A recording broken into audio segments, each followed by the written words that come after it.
Hi guys, welcome. Welcome. Hi guys.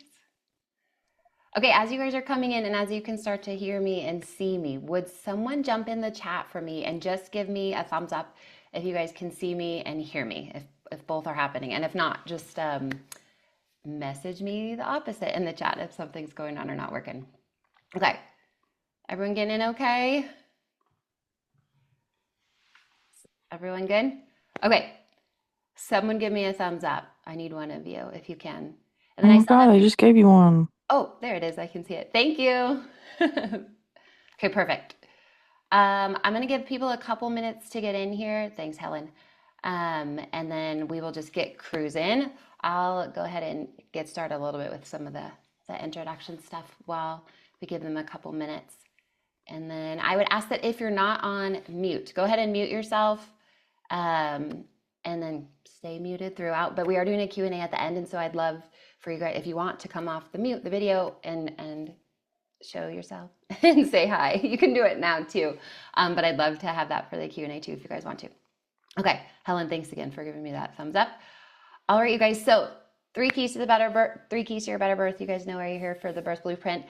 First of all, thanks for coming on a weekend. I had done a poll a while ago on my Instagram account about weekends versus weeknights, and a bunch of people said they would prefer to have a weekend, which kind of surprised me. So I'm glad you guys are here. I have one kid sleeping. I know some of you who have little ones at home already too, that you maybe this is your nap time, their nap time as well. So hopefully this will work out for a few of you guys. All right. This is a blogger, but she's also a labor and delivery nurse. There's a few of you who aren't on mute, so if you guys can go ahead and mute yourself, that'd be great. Okay. All right. So if we haven't met yet, you guys, my name's Lo. We're gonna get to that in just a second. While you guys are coming in, and then those of you who maybe just got in the room, if you could jump in the chat and tell me how many weeks pregnant you are, if you are pregnant, just for curiosity's sake and to see who's here, and then where you're from, just for fun too. And that would be great. And I will tell you a little bit more about me in case we haven't technically met yet. This is what we're doing today. Really simple, really easy. We're in the introduction right now. We'll get to the education. I know that's why everybody's actually here, is to kind of get these 3 keys that I've been talking about. And then we'll talk a little bit about next steps. 36 weeks, you're getting close. We'll talk about next steps. 2 36 weekers, you guys are super close. Sorry. Okay, we'll talk about next steps, which I'll be honest with you guys, I would love for you to join my birth course. But I think that that's a privilege that needs to be earned. And a lot of times these live classes kind of a lot of fluff and then try to sell you something at the end, and you're going to walk away here and you're going to learn something. Even if this is all we do together, I'm going to give you guys some stuff to walk away from here with, but I would love for you to take next steps with me as well. And then we'll do the Q&A at the end. I see some more of you saying hi. 33 weeks, 34, 35, 8 weeks pregnant with baby number 2. Awesome. We'll do the Q&A at the end. I love Q&A and I want to honor your time and mine, but I also love it. And so if you guys have questions, I'd love to give that like 15 minutes, keep an eye on the clock and where we're at. But if you guys are asking some questions, I'd love to keep answering them. So just know that I love that and I want to do it. Okay, so like I said, my name's Lo. I'm the labor mama on all the social media platforms. That's my website, blog, my podcast. Actually, maybe I should add it to this slide, is the Lo and Behold podcast. I'm a mom to 4. They are 9, 7, 5, and 22 months right now. So we have a full house. We have a busy house. And yeah, I'm about 2 years out from having my most recent baby. My husband's name is Kelvin, which I will reference him maybe once or twice throughout this, just as I'm chatting about some stuff. I'm a certified lactation consultant as well. And then, yeah, just doing all of the things online, which is really what has like landed me here in front of you. In terms of why I actually decided to be here or wanted to land myself online, this is the big thing for me, is this idea of families going in blind. And I saw that a lot at the bedside. I was working as a L&D nurse for a few years before I got pregnant with my first. And so obviously I got all the clinical stuff, right? And I started to know, let's say 95% of all the things you could know about labor and birth, all that really clinical, physical stuff.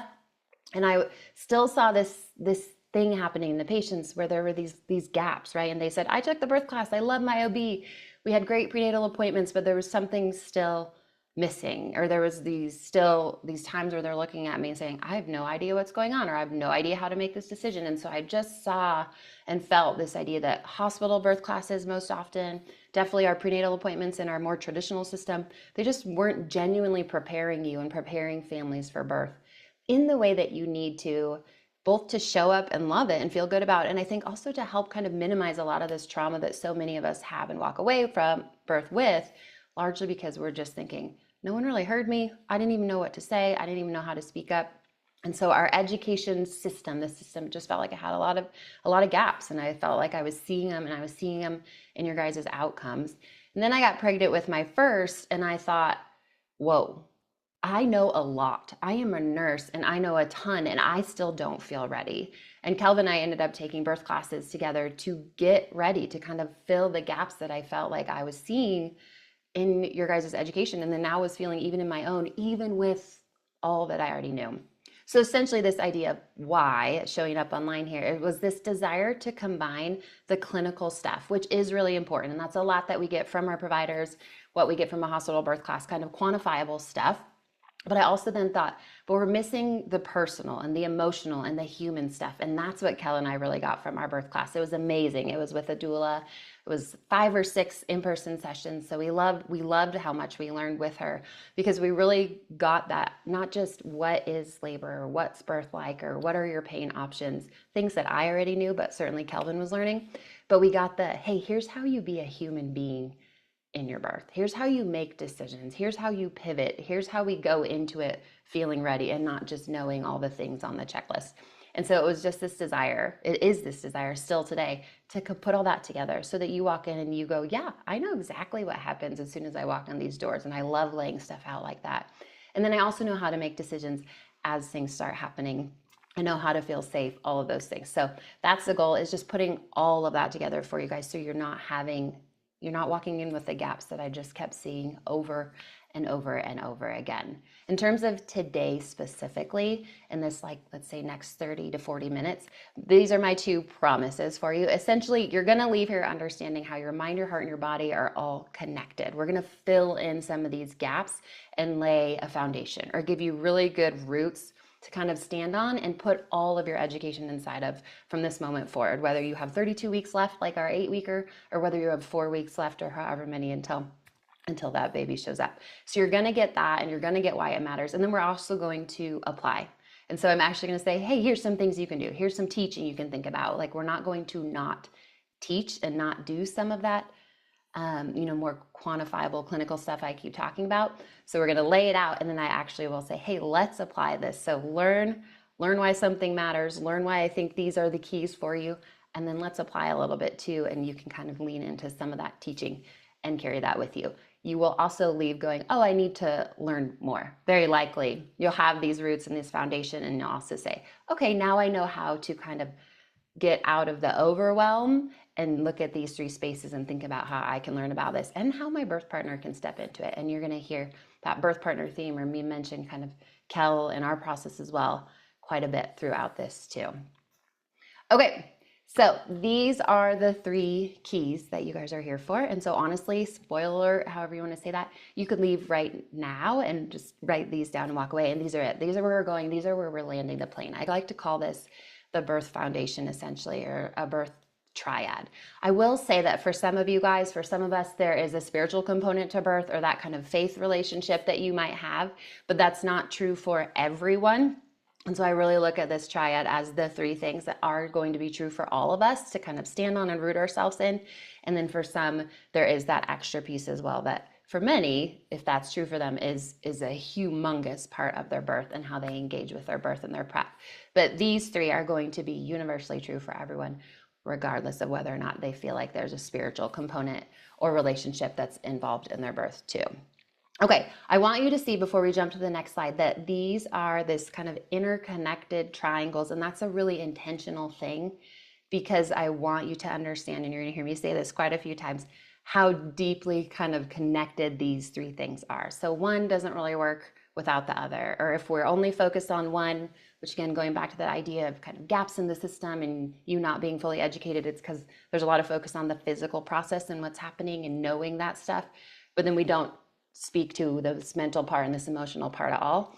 And so sometimes the physical body and everything you know and want to apply, it doesn't even really work. It's not working well because we've forgotten the rest of this. And so you'll see this trickle down and this connection between all of them as we chat, and this idea of like, hey, this impacts this, which impacts this, and those keys will kind of click into place for you.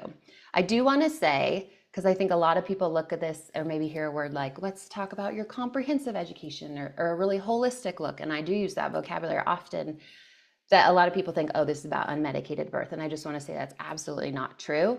These things are pieces or this foundation that are true for every type of birth. Planned or unplanned cesarean, unmedicated or medicated, induction, whatever is thrown at you or whatever is or is not planned, all of this are areas where you need to be strong and that you need to be able to stand in and that are going to work together in all of those births. And then in the healing and the postpartum experience that comes after, these things kind of remain true for all of them. So if you want unmedicated birth, great. I actually ended up having 4 of my own. And so I get that desire and I love kind of speaking to it, but this is just true for all of you. So it was true for me as Kel and I were prepping way back when for that first baby too.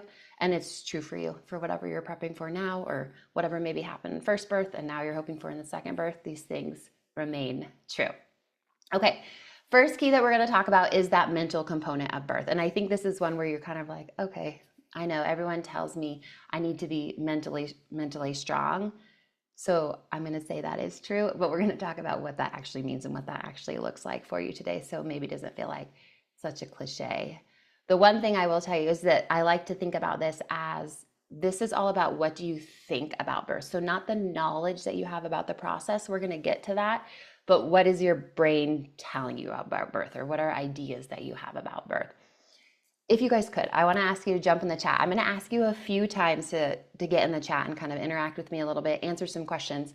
So this is the first one. You don't have to type a whole paragraph, but if you have any fears about birth, what are they? And that could be, tearing or something happening, whatever it might be, just drop it in. And I want to kind of come back to there or see what we have in this mix of us here today.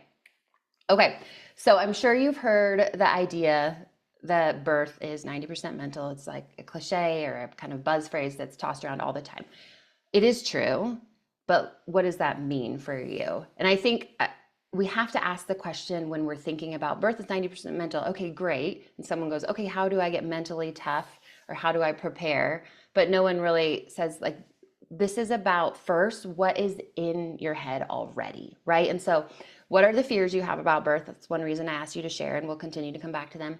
What is maybe misinformation you have, and you're going to have to figure that out? What is some misunderstandings you have? What are some knowledge gaps? So it's not necessarily just about, hey, let's get mentally tough. We first have to talk about what's already there and what we're going to do with what is already in our head about birth.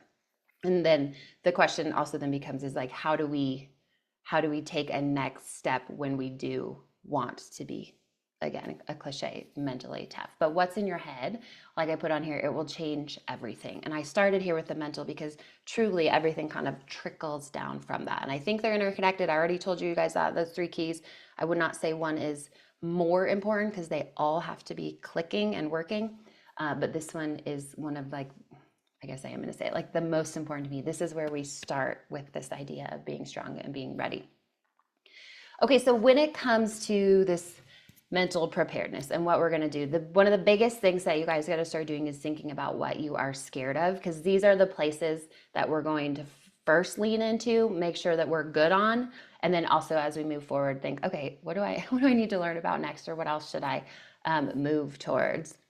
Fear in labor is really, really normal. And I think a lot of times we hear this conversation that you shouldn't be scared moving into birth, or you shouldn't have any fear, or if you have fear, that's a problem. I once saw a post on Instagram, this was a few months ago now, and it said, labor isn't painful, you're just scared. And so we see these narratives like this, and I actually do not agree with them. I can explain to you this idea of pain-free birth and fear and how they're connected, and you're going to get that in this next slide as well.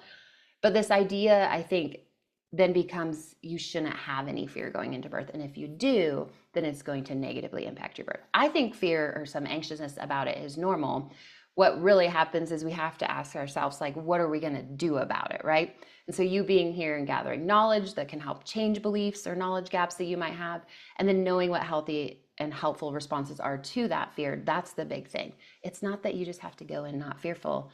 It's that we go, okay, what are we going to do about this, right? I'm pretty nervous about XYZ. I don't think anyone should be saying, you got to swipe that from your mind.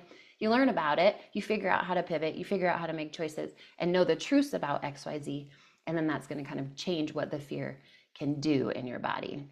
So this is the fear, tension, pain cycle. And this is where that conversation comes from of, if you're fearful, like, this is the way that it will impact your birth negatively. And so I think that's why there is that idea of you can't be scared, you can't be scared. This fear, tension, pain cycle, if you're not familiar with it, it's essentially about your fight or flight system.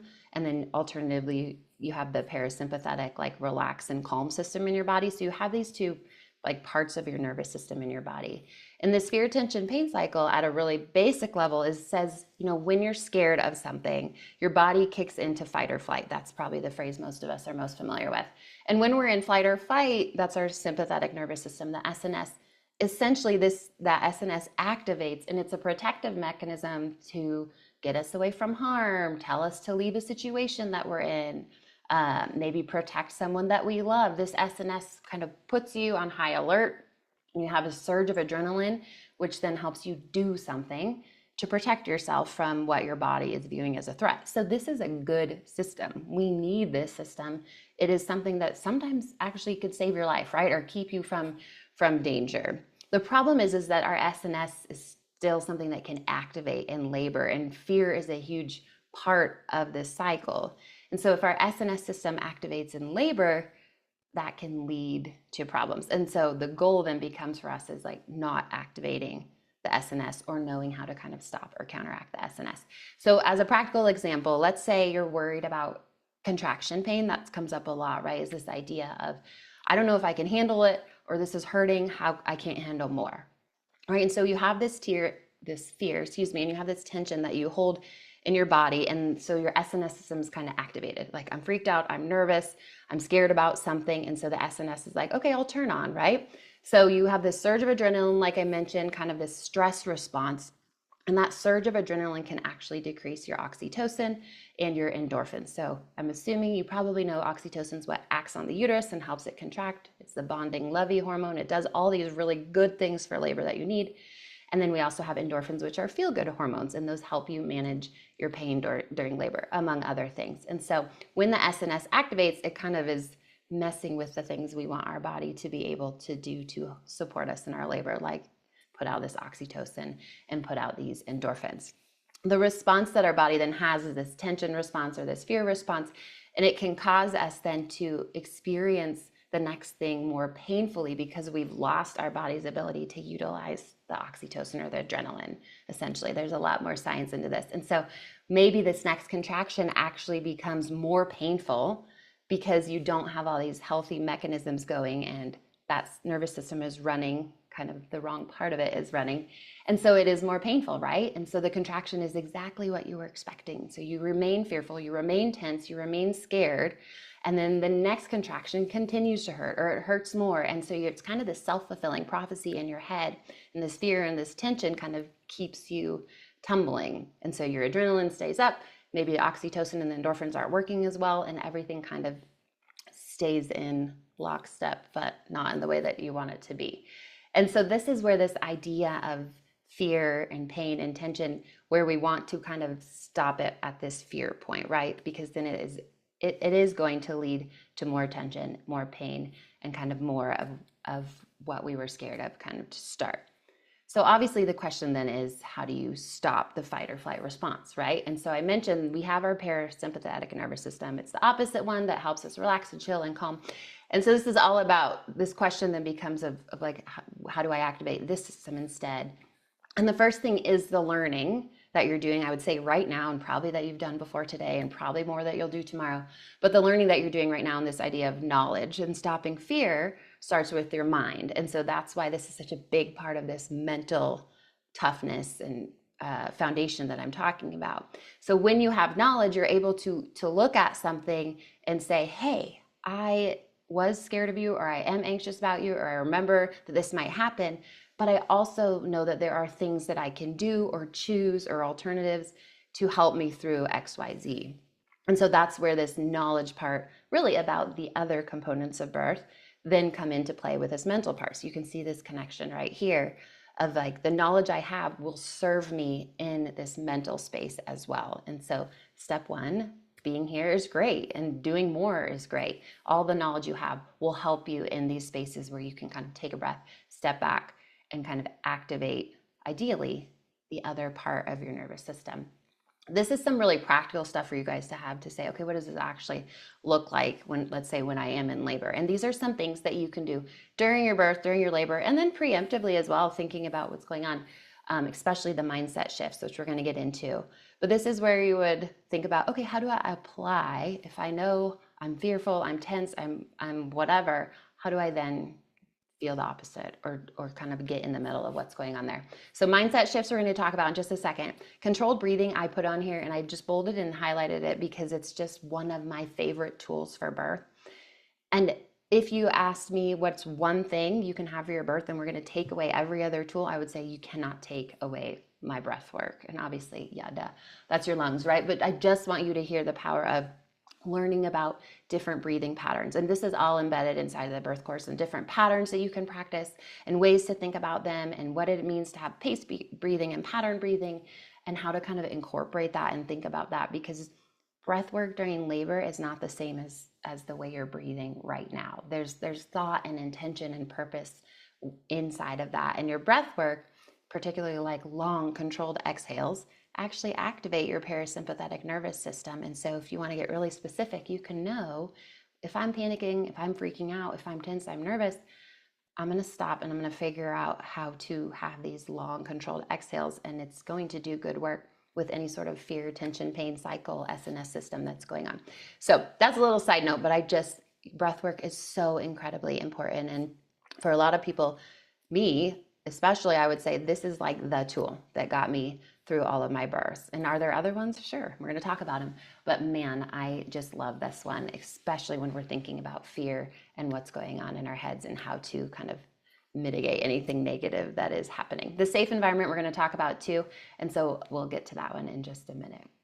Okay, so some direct application. I know that I saw in the chat the first thing that came through when we talked about fears was tearing. And so that's perfect because that's one of the ones on here, intentionally so because it pops up all of the time. So when we talk about mindset shifts and what you can be doing right now prenatally, since you're all in this point of waiting for a baby, is to start to think about these things that you're scared about and flip the way that you're talking about them and thinking about them. So this idea of, I am so scared of tearing, instead we're going to say things truly out loud like, my body is elastic and stretchy. It was made to allow a baby through, and the tissues were made to heal. So what we're doing there is we're saying, okay, we're going to actually learn about maybe the types of tears and the tissues and the way that they work down there. We're going to understand that a lot of births, very normally, this can be physiologically normal, you will have like a first or a second degree tear with a first baby, and those tissues are made to heal and to come back together. So that's not this, I don't want to say huge drama, that feels diminishing, but it's actually not something to be scared of, because the body is sometimes designed to tear a tiny bit to allow a baby through. It's not a failure on your part, it's just part of the system's design. And so I want you guys to think, how do I change the way I'm talking about these things out loud?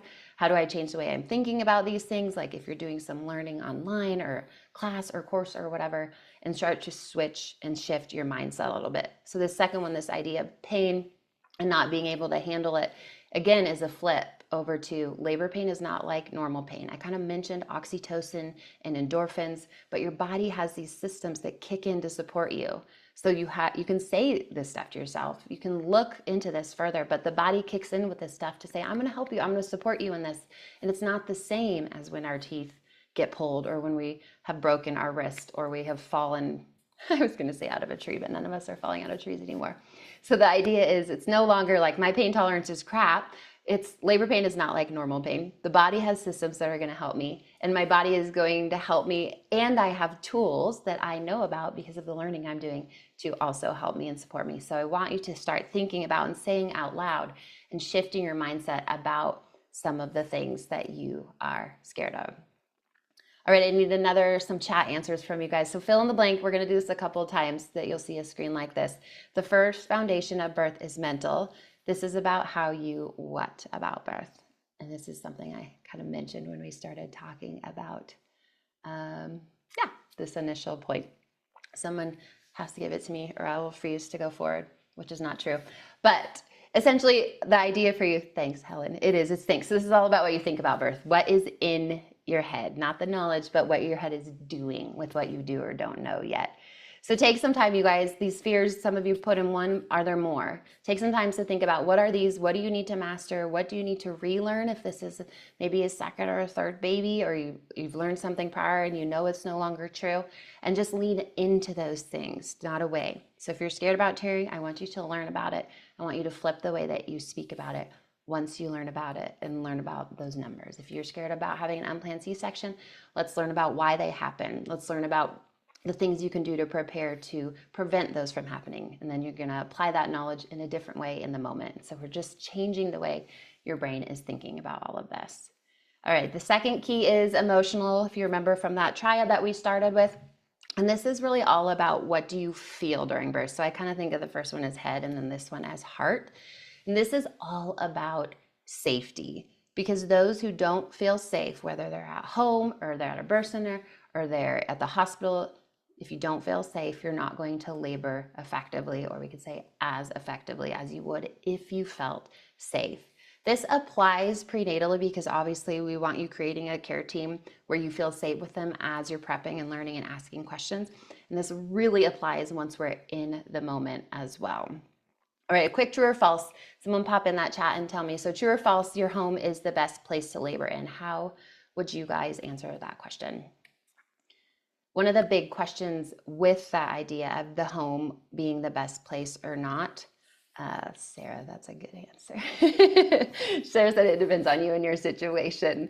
I would tell you the answer is exactly what Sarah said. I think some people will say true, and you might hear that more now in certain parts of the birth world, if that's where we need to be and the hospital is like intervention heavy and really clinical. That's not the way that I lean, because 95+% of us are going to have our babies in the hospital. So I say, no, we need to figure out how to make the hospital like home. If home is so great, or you think it is, then how do we also create that environment for us at home? So that's what this is really about, is figuring out how to help you feel safe, what that looks like wherever you are. And for a lot of us, it's obviously going to include at the hospital. I like that Sarah said this also depends on you and your situation, because that applies clinically, this idea of, hey, if you are, suffering with preeclampsia, like you should be in a hospital, right? There are things that could potentially happen that can't be handled well at home or at a birth center if you have preeclampsia, right? But I like to also acknowledge that some people just feel safer in a hospital as well. And that's where they want to be, because for whatever reason, that's where they feel the best having their baby. I had all 4 of my kids at the hospital because that's where I wanted to be. And I stayed home as long as possible. So there is that education that I do teach as well of, hey, stay home. That's your safe place. There's no interruptions. There's no interventions. You're just going to continue to progress normally without thinking about the nurse coming in or the monitor time that you need to have, or them starting an IV. Like, there is a safety in home, and there for most of us, and that is a place where our labor is going to be the most efficient. But if you can't be home, or you are ready to go to the hospital, then we have to say, okay, but how do we make this like home? And how do we continue to have this be a place where we feel safe regardless of what is or isn't going on, or interventions that are or not being suggested? How do we carry that kind of peace or safety from house into our other birth space as well? Okay, so straight into applying here, because this is really practical knowledge. This is also some of my favorite knowledge for the birth partner. So if they're listening or they're with you, or you send them the replay later, I love for you guys, birth partners, to take this in, because this is a super practical way that you can help in the birth. And honestly, it's like, check this off. These 6 things, pay attention to them, think about them, and cultivate, kind of a fancy word, but cultivate that space, specifically or especially when you guys get to the hospital. So it is a place that is in oxytocin-y space. And essentially, that's just this idea of trying to make you feel safe and heard and seen and undistracted by things that you don't want to be distracted by. And so we just apply these 6 things, right? We think about all of this because these are the things that are making up our environment, and we can ask for what we need and we can ask for what we want in these. So I would say, like, with the birth partner, sit down and talk about these. Essentially, they're your senses, right? So thinking about all the things your body is taking in, feeling, seeing, touching, etc., and how to make those things feel safe and potentially make it feel a little bit more like home, or the place where you would feel the best. All right, I want to walk through these really quickly and give you some like literal application or stuff that you could think about as you're thinking about birth plan and creating environment. Obviously, you guys are going to be able to say that makes sense. I already knew that, but I want to add in some little like notes and clinical tidbits as well about each of these. So when it comes to the who that's in your space, I think the big thing I love for you to hear first is that ideally, and in most of the time, that RN is just going to be your person. I know you can't choose your RN typically, but I hope that you walk in and you feel like they're your person and you kind of engage in conversation with them immediately, or the birth partner does, in a way that's like, hey, here's what we're hoping for. Here's what we would love to have in the room, and just make it clear that you want them to be your advocate. I would also point out that if they are not or don't feel like they are, then you can fire your nurse. And I know that gets tossed around on social media a lot, like, hey, fire your nurse if you don't like them. Practically speaking, that might look like something like speaking with a charge nurse. If you're really not feeling like you're meshing, ask to speak to them and just let them know, is there another provider who could care for us? It just doesn't feel like we're meshing. So it's not as easy as just telling a nurse, hey, I don't want you, right? And I think we make it seem like that's an easy thing to do, but for some people it's not. So that's where you would let the charge nurse know that it doesn't feel like it's working. Just call and ask for them. The other thing is just obviously the focus here on your birth team, right? Because we can't always control the care provider or the lab technician or whoever those people may be, but you can control who you bring in with you, who bring into your space. So whether that be birth partner, doula, your mom, a sister, a friend, whoever that is, those people are just the foundation for you feeling safe and seen and heard, which is what this is all about, right? And so think critically about who these people are, how they're going to show up for you, and who is going to kind of advocate for you, especially in these just 6 ways that we're talking about right now. When it comes to what you can hear, you guys know you can have music, you can have headphones. I love to actually call out that you could wear noise canceling headphones. We don't have to be able to speak to you. And if we did, we could grab your attention, right? So I always listen to music and it was like, hey, please go through Kelvin if there's something really specific that I don't have to know immediately, right? And he can then come to me in those moments. I don't want to have to think about the dialogue around me. You can ask people to leave the room. You can ask people to have conversations outside of the room. Like, you are allowed to ask for all these things. One thing I love talking about is the fetal heart rate monitor. If you need to be monitored and it's plugged in, and typically you can hear the volume of the monitor going, like the baby's heart rate. And a lot of people love hearing that, and it's reassuring, but a lot of people are also super distracted by it, particularly if baby's maybe having decelerations or something when you're contracting. And so I would tell you that if that feels like, I can't listen to this because it is distracting me so much from, the work of labor or what I'm trying to do with these contractions, we can totally turn that volume off. It doesn't need to be on. So just pointing that out. If you love it, great. A lot of people do. If it's distracting you in a way that doesn't feel helpful, also totally great and fine, and that can be turned off. So something to think about there. When it comes to smells, you guys know this is aromatherapy conversation, more or less. My big advice there would just be to ask your care provider, like at a prenatal appointment before you get in, if you're allowed to use aromatherapies, if that matters to you and you want to. Some hospitals have rules about it. I would hate for you to get in there having that be your plan and then you are told that it's a scent-free zone or something like that. So just think about that one as well. One trick I like for aromatherapies, if you don't have a diffuser or something, which I don't actually, but I did use aromatherapies in my birth, is just dropping an oil on cotton puffs. We actually stocked all this at our hospital, so you could ask about that as well. But you can drop the scents that you're wanting on cotton puffs, put them around the room so they just kind of are there. And then if you get sick of a scent, which can happen in labor, where you just change your mind about what's going on, you can just throw them in the trash. So it's not like it's diffused all over the room and it takes a while to get out of there. You literally can just throw them in the trash and it will more or less, that scent will be gone pretty quickly. So just a little trick for that one. When it comes to what you can see, I want to throw this slide up and ask you guys 1, 2, or 3, if you had to pick one to have your baby in, which room would you choose? So just type in your answer in the chat. And I threw this up essentially just because I think it's a good picture of how different a birth space can look, right? And most of us are going to see number 2. Every time I do this class, everyone votes for number 1 or number 3. Obviously, I think no one would choose that more clinical looking space in the middle, right? And so I simply show you this to just help you think through, hey, obviously if it's not going to look like number 1 or number 3, if you're not having your babe at a birth center, because those are more what a birth center might look like, how do we think about number 2 and how to make it feel good? And so that might be, this is where people talk about bringing in the twinkle lights, bringing in the egg lights, closing the windows. Like you could close all those blinds on number 2. You could dim all the lights. You could hang up your twinkle lights, whatever it is that is going to make you feel a little bit better and kind of change how that room looks, or at least how you're perceiving it a little bit. So again, just knowing that you have autonomy there. When I had my 4th baby, I still remember we got into our room and I went into the bathroom and I could hear my husband, Kel, walked in the room and he just started like doing these things. And he just turned it into what I wanted. He's like, hey, grab that mat. She likes to be in hands and knees on the floor. He closed all the blinds. He turned on the music. I could hear him doing these 6 things. And it was actually really cool to notice, even while I was in labor, that he kind of just stepped into this. So that's why I love this as a birth partner, of just going in and saying, hey, I'm going to take charge of these things. When it comes to the touch and feel and the eating, this is just a lot of conversation about, do you want to wear your own stuff? Do you not want to wear anything? Do you want to bring a blanket, pillow, whatever? All those packing list questions, they apply here, right? What's going to make you feel good? When it comes to eating, it's kind of that conversation first of, are you allowed to eat during labor? I will tell you that overwhelmingly the research does not show us that you cannot eat at all, but you might still run into that.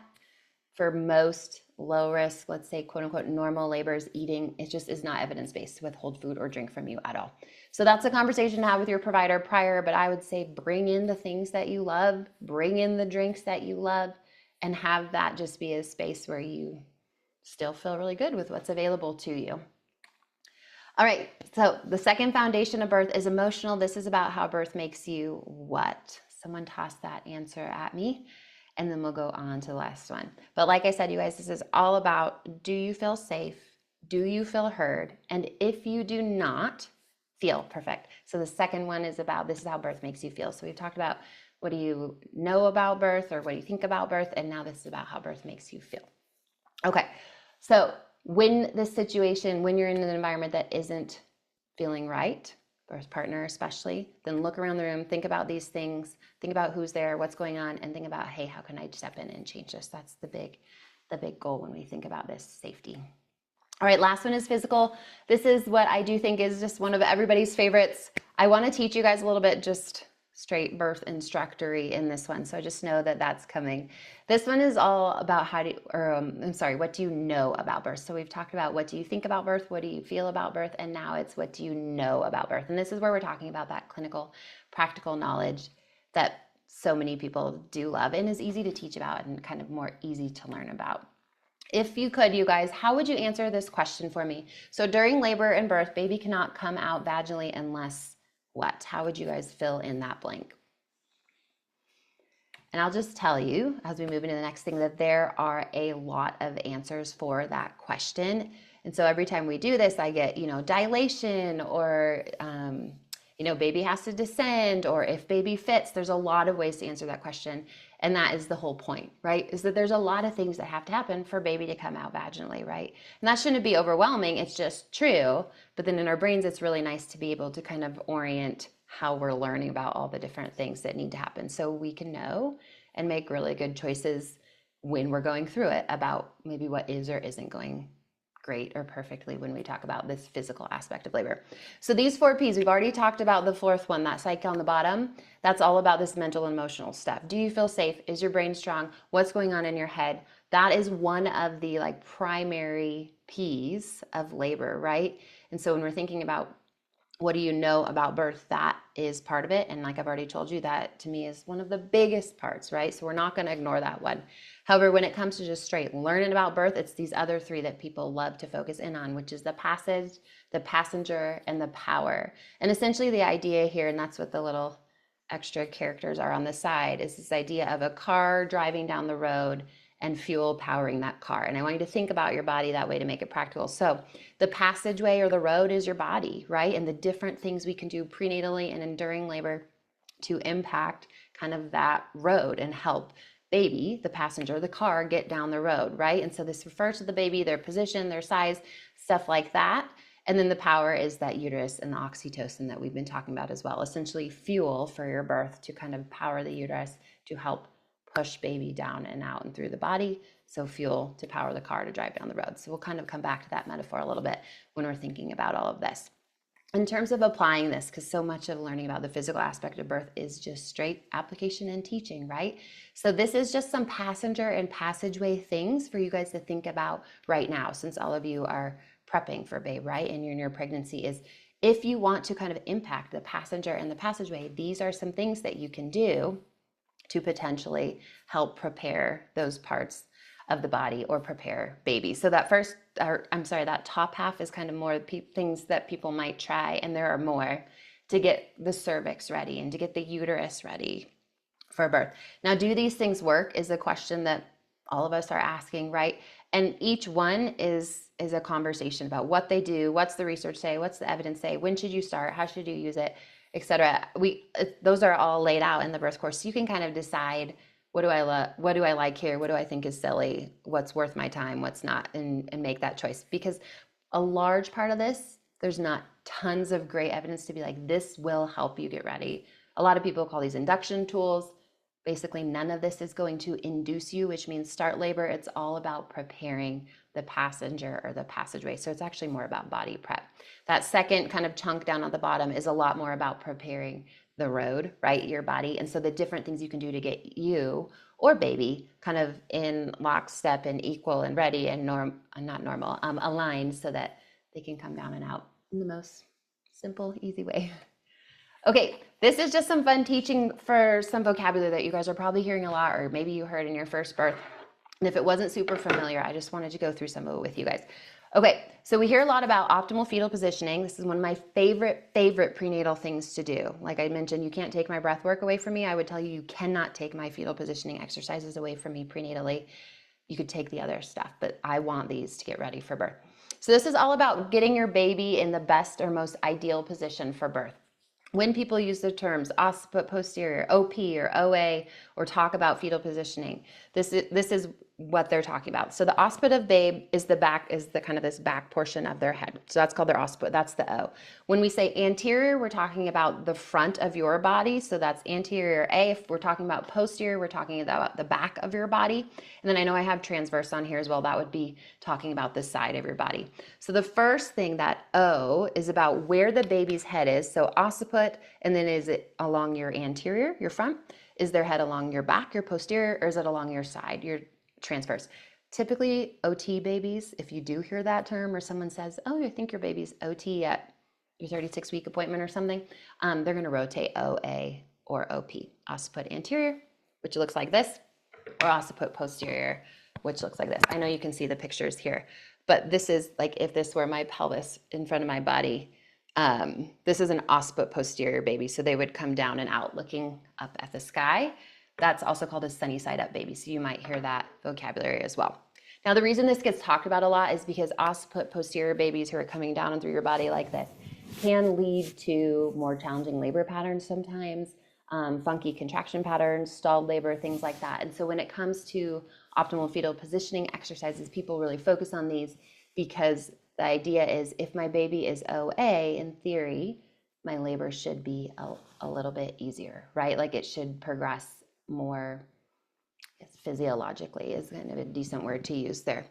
And so this is something you can think about prenatally is, hey, what can I be doing? What do I know here about the body to kind of get it more prepared? And if I can, I want my babe positioned more like this in my body because that's just the most ideal position for birth. So the second slide is more about your pelvis. So I think you hear a lot about baby's position, and then you hear a lot about the pelvis and how they move through the pelvis. So the reason I put both on here, wanted to teach you a tiny bit about both, is because what we were just talking about, that optimal fetal positioning, it applies a lot prenatally right now during your guys' prep. This idea of what are the things I can be doing to get baby ready? And there's lots of positionings and stretches and things that you can do. And we outline all of those inside the birth course too, to get baby in a more optimal position. So you can change your baby's position before birth. You You can also change it during birth, but I wanted to focus on that prenatally, but they continue to shift and move during birth. And then this idea of what's going on with your pelvis is a little bit more applicable during birth as well. Although prenatally, we're trying to get baby to engage in the pelvis. But now if we're thinking, okay, I'm in labor, what's going on between baby's position and the pelvis? People like talking about these diameters of the pelvis. So that's the red lines that you can see here on that pelvis on the screen. But essentially what we're teaching and talking about is baby has to get through kind of three parts of your pelvis. They have to get through your inlet, the middle section of your pelvis, and then they have to get out the bottom, the outlet. And these diameters of the pelvis, because obviously if you could look down at a pelvis, this isn't like a perfect cylinder, right? And so the diameter or the widest part for babe to get through in each of those kind of three positions of the pelvis changes. And so when they enter into your pelvis, so this is kind of happening prenatally for some of us as well, the widest diameter is the side to side diameter. And so that's where you see people talk about certain positions to help baby engage. And then that middle portion, which is zero station, I know that's maybe a little bit small on your screen, but when baby's at that mid pelvis, that zero station, the widest diameter that babe needs to get through is an asymmetrical, that diagonal diameter. And then at the bottom, a lot of us are really familiar with that. It's the one that's kind of coming from the tailbone to the front. So that front to back diameter, that's where they need to exit. That's the widest part of the pelvis at that point. And so that's why you hear a lot about, getting off your back and giving that space to move. So the pelvis is very bony. You wouldn't think it is flexible, but it is, and it can make these kind of incremental shifts and movements during labor and during your birth. Okay, when we talk about all these moves and these positions and stuff, this is where we could get really literal about, hey, like if I'm pushing, this is where that conversation is for pushing, and baby's down, let's say +2 station, going back, if you look at those stations really quick, so they're down close to exiting, right? This is where we want them to be. If I'm pushing, then I want to do stuff to get me off my back or give my sacrum room to move. If we're at the beginning of where a lot of you are, some of these you 36 weekers, and you're really thinking about this now, or you certainly can be, then you're thinking, how do I get baby in that top diameter of the pelvis, my inlet? What are things, remember that is the side to side diameter, that's the biggest.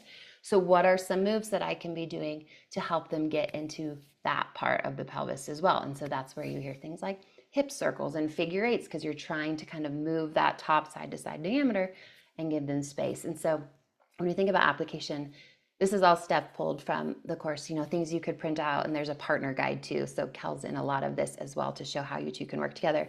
But when we think about application of this passenger and passageway conversation, it's really just all about this, of knowing about the body. This clinical knowledge is really helpful, right?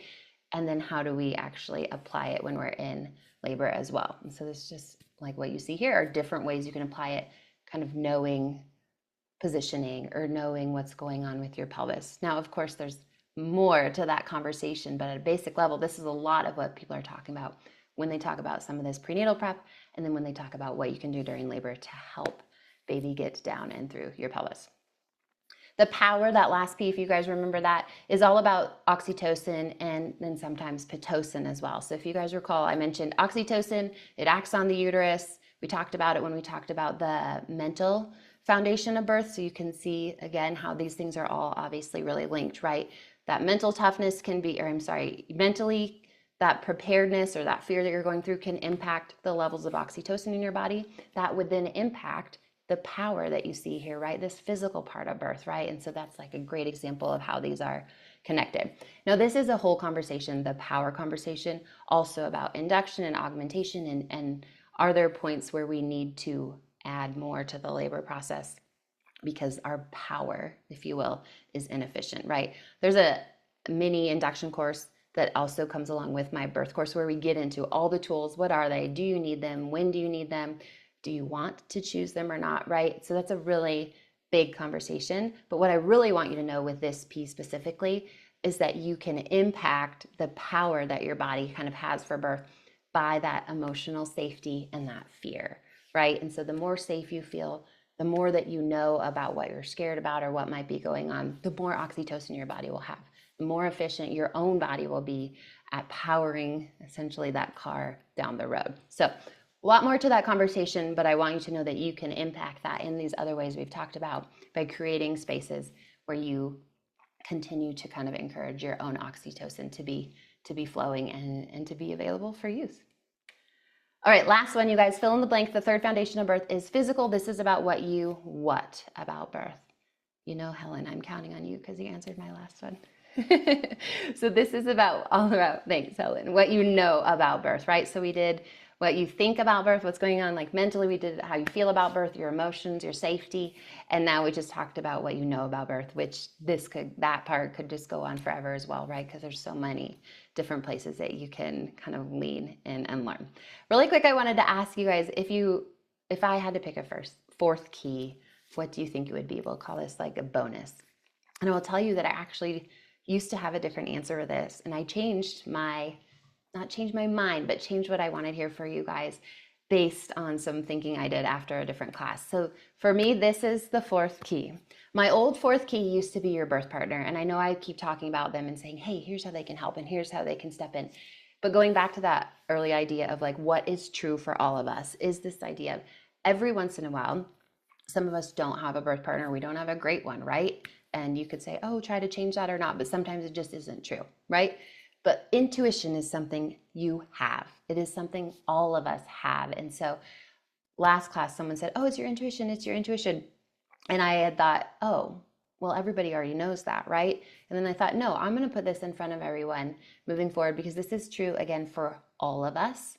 It does not matter what else is going on around us, or perhaps if we don't have a great team around us, this one remains true. Your intuition, that ability to listen to what is going on inside your body, despite if you are like beautifully tough mentally, if you feel emotionally safe and you know so much about birth because you've learned every single module inside of my course, you still need to be able to listen to your intuition. Practically speaking, an example I like for this is my last birth, or my last two, I would say especially. You guys know rules like maybe the 411 for contractions and the things that maybe help you answer that question of when do you go to the hospital? It's a big question for a lot of you. That idea of, okay, it's the 411, or if you see this, then you go, right? And there's these little checklists. But I would say this is a great example of where your intuition might be speaking. My last two babes, I was not having any of the things on the when to go to the hospital checklist happening, but my intuitions were saying, you need to go, you need to go, you need to go. And so it's that ability to listen. We did listen. I maybe should have listened sooner with one of my kids. But that ability to listen to that voice and to have that kind of key be present and be a part of your decision-making process is just incredibly valuable. So want you to think about that still small voice talking to you, even when you feel incredibly prepared in all the other ways. Don't forget about that voice and letting it tell you, nope, I actually think this is going to be true for you, or this is what you should choose, even if maybe the textbook and all that you've learned might be saying the opposite or not yet or something like that. All right, you guys. So control your mind, decrease your fear. That's the big takeaway, right, for what's going on up here. What are we going to do about that mental part of birth? Shape your environment, create safety, increase your oxytocin. That's all about that emotional component of how do you feel about birth? How do you feel about what's going on around you? How are you setting up your body to then be able to labor really efficiently, right? The last part, that understanding of your body and working with it, not against it. So we talked about it a little bit with positioning and passageway and all of that stuff. But that idea of the more you know, the more knowledge you just have about you and your baby, the better it's going to go. You have to learn all of these.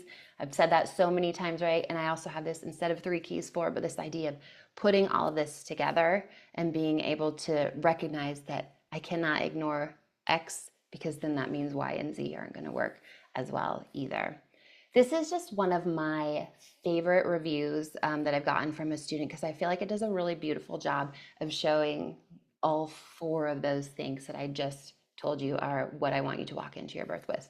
So Diana was a student in the Your Body, Your Birth course. She was induced. It wasn't what she wanted. I will read like a little part of this, but read through the whole thing really quickly. But essentially she was induced, didn't want to be induced. She'd had an NST, which is a non-stress test. So they were checking on the baby for some reason at 36 weeks. She had Dilapan and a Foley bulb, which are induction techniques. The doctor checked her cervix. Baby grabbed the doctor's finger. That's called a hand presentation. It is not something that you want. She got an epidural, and then she ended up having Pitocin, pushing, meconium before birth, which is when baby poops in the water before birth. And then baby had to come out with a vacuum. Baby was sunny side up. Baby had a big head. Sunny side up is what we just talked about 10 minutes ago.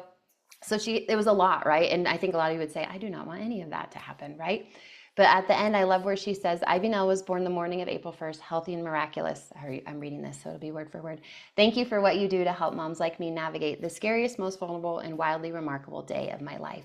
And I love that you get all of this clinical stuff from there.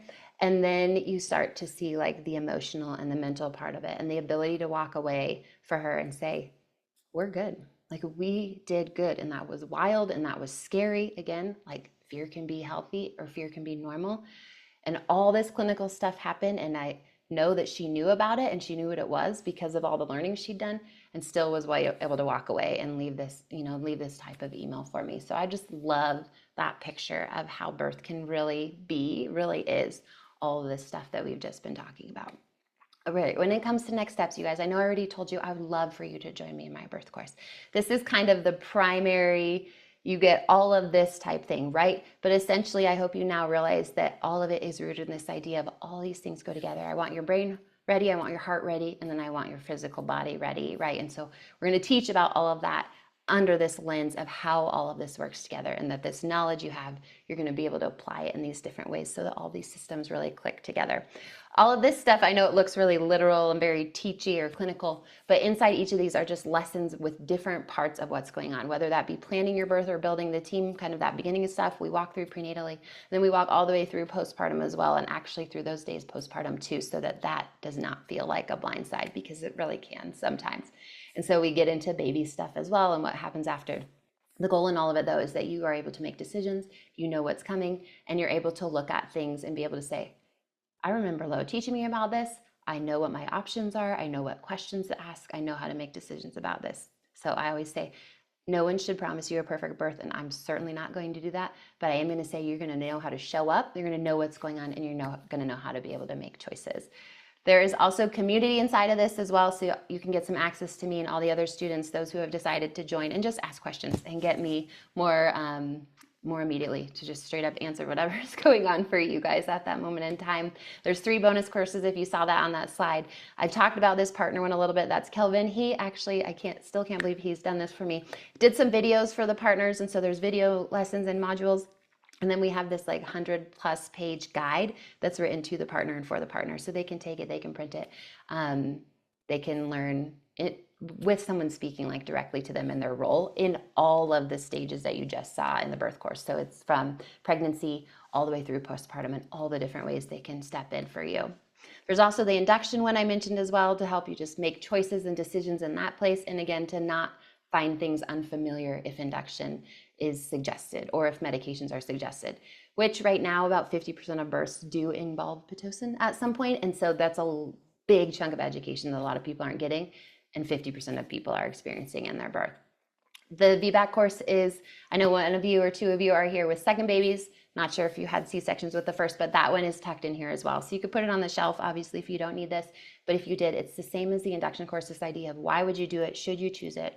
Are you capable? Are you eligible? And then what does it actually look like? So that, again, this doesn't feel scary. If your doctor says you can't be induced, you know that's not true. Like being able to answer and navigate those conversations and questions and then actually walk in the hospital and have the VBAC and what that will look like for you.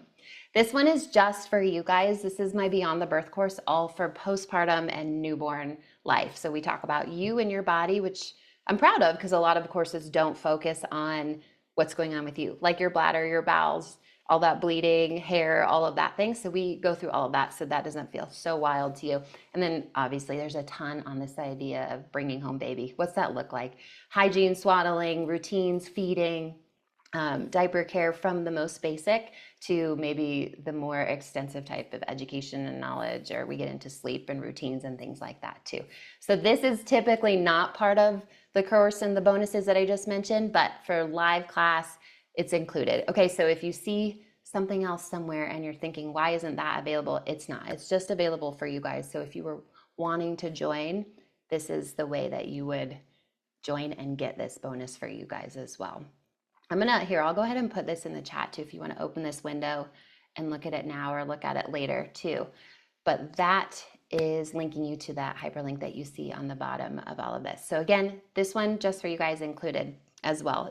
When it comes to when to start, I know we have an 8-weeker in here, if not anyone earlier. I would say most people choose to start sometime in the 2nd trimester.